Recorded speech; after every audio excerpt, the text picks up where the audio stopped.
Hola, Dios te bendiga. Soy Víctor Cáceres, tu hermano en Cristo. Bienvenidos a nuestra nueva sección, el editorial de hoy. El propósito de esta sección es tratar temas relacionados a los acontecimientos en nuestra comunidad, en nuestra sociedad, en nuestro país y el mundo. En nuestra sección de hoy estaremos hablando de la ventana de Overton.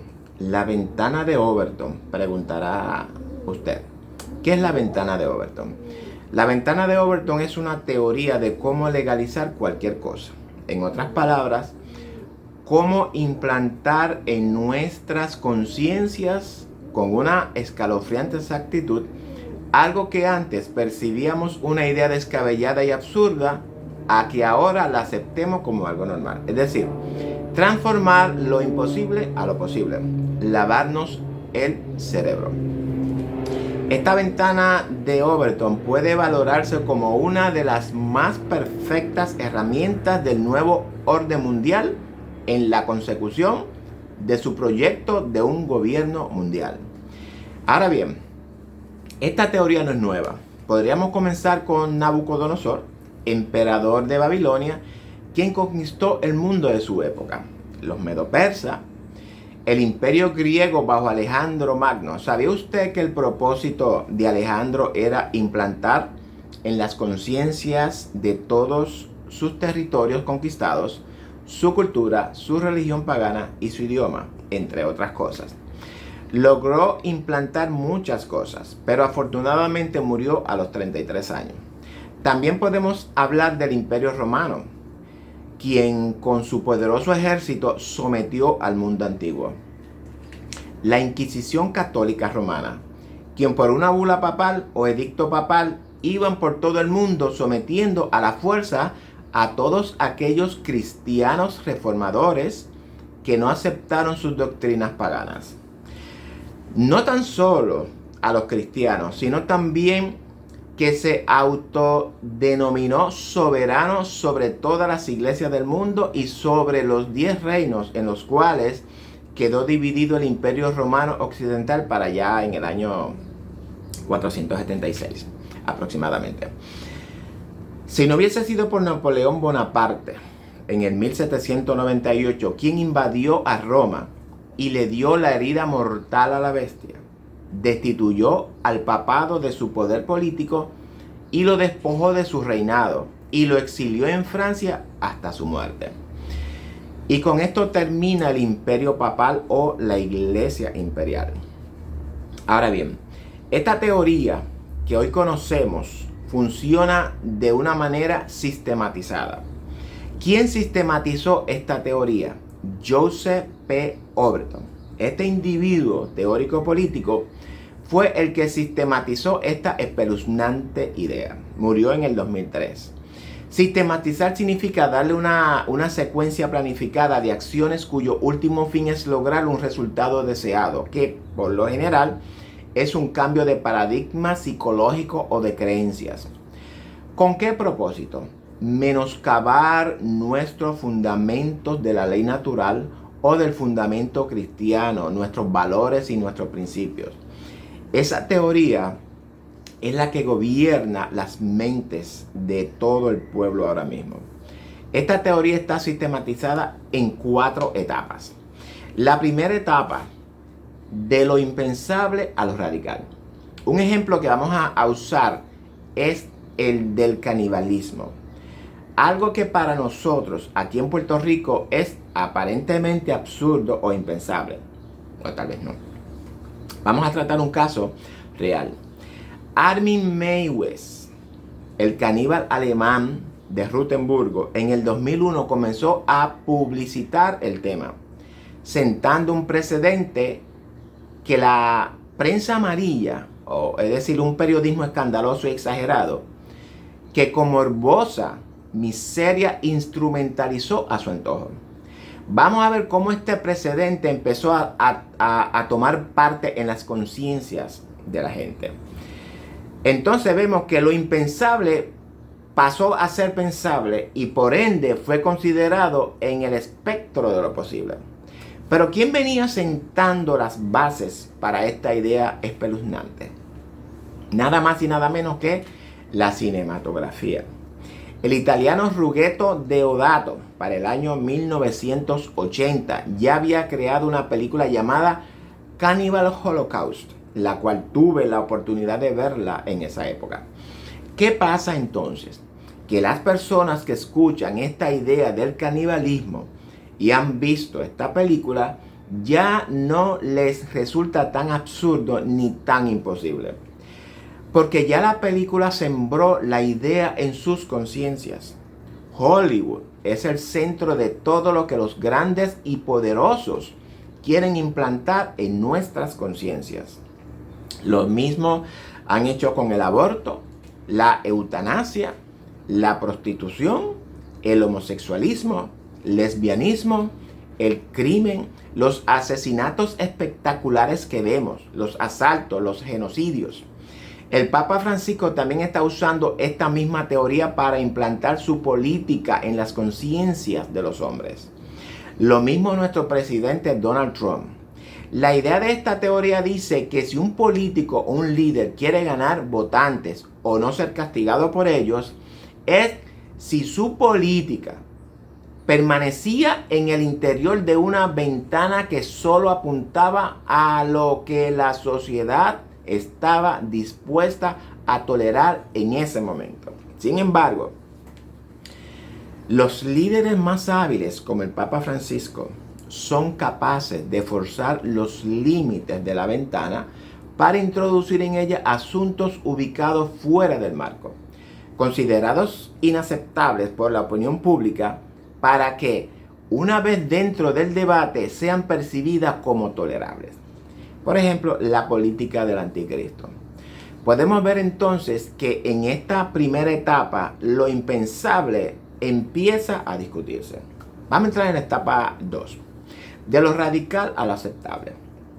En esta etapa tenemos que hablar de los científicos, ya que en la primera etapa, para los científicos no hay nada verdaderamente tabú.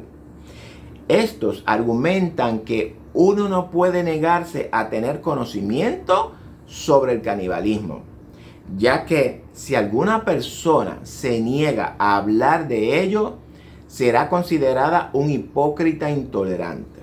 Entonces, de acuerdo a esta segunda etapa y a los científicos, nosotros no podemos negarnos a hablar del canibalismo como algo posible.